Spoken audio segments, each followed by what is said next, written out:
கர்த்தருக்கு மகிமையுண்டாதாக. இன்றைய வசனம் லூக்கா 6ஆம் அதிகாரம் 45ஆம் வசனம்.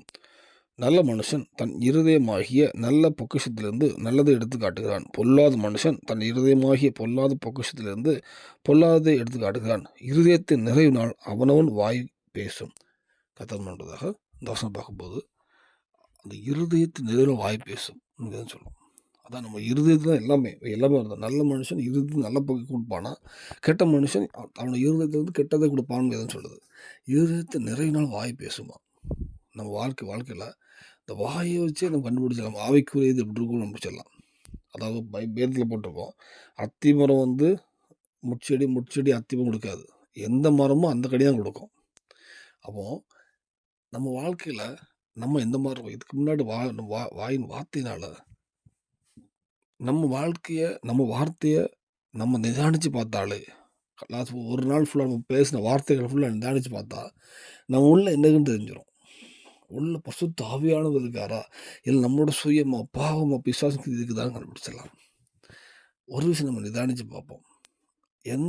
நம்ம இப்போ ப்ரேயர் பண்ணலாம், எல்லாம் செய்யலாம். ஆனால் இருதயமானது மகா திருக்குள்ளதாக இருக்குது. அது முழுமையாக பரிசுத்த ஆவியானவர் அந்த ஸ்தலத்தில் வாழும்போது தான் நம்மளோட வாயின் வார்த்தை மாறும். அந்த வாயின் வார்த்தை ரொம்ப முக்கியம். அது கர்த்தருடைய நாவை கர்த்தர்கிட்ட இருதயத்தையும் நாவையும் கொடுக்கும்போது அதை நினைக்கிற நினைவுகள், பேசுகிற வார்த்தைகள் எல்லாமே கர்த்தருக்கு பிரியமாக இருக்கும். அப்படி இல்லைன்னா எல்லாமே பாவத்துக்கு ஏதோ தேவனுக்கு விரோதமான வார்த்தையாக நிற்கும். நம்ம வாயின் ஒரு விஷயத்தை நம்ம செயல்படுத்துவோம். இதுக்கு முன்னதாவது நம்ம இருபத்தி நிறைவு நாள் ஒரு அவிசுவாசமாக பொய்யோ, உபச்சாரம், வேசித்தனங்களோ, கபோர்டு எல்லா பாவத்தை பேசினாலும் ஒரு விஷயம் மன்னிப்பு கேட்போம். நம்ம இருதயத்தை கர்த்தர்ட்ட அர்ப்பணிப்போம்.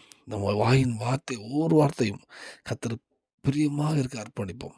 பிரியமான வார்த்தையை பேச வாஞ்சிப்போம். பலன் கர்த்தர் கண்டு கொடுப்பார். ஒரு பரிசுத்தமான வாழ்க்கை தருவார். யாராவது நம்ம பேசும்போதும் இதுக்கு முன்னாடி நம்ம யார்ட்டெல்லாம் பேசியிருக்கோமோ அவங்க நம்மளை பார்க்கும்போது அந்த பேச்சில் ஒரு வித்தியாசத்தை நம்மளை மாற்றத்துக்கு நம்ம அர்ப்பணிப்போம். கண்டிப்பாக ஒரு சாட்சியுள்ள வாழ்க்கை தருவார். நம்ம இது மெய்யாகவே தேவனுடைய பிள்ளைன்னு அநேக ஜனங்கள் உங்களுக்கு சொல்லுறதுக்கு ஒரு சாட்சியை ஏற்படுத்துவதற்கு செய்வார். ஒரு விஷயம் அர்ப்பணிப்போம், பரிசுத்தமாக வாழ அர்ப்பணிப்போம், நிறைய பரிசுத்தப்படுத்துவோம். இந்த பூமியில் தேவன் சாட்சியில் வாழ்க்கை பல்லவத்துக்கு ஆயத்தப்படுத்துவார். அநேக ஜனங்கள் ஆயத்தப்படுத்தும் பயன்படுத்துவார். அர்ப்பணிப்போம். தேவனுக்கு செய்வாராக. ஆமென்.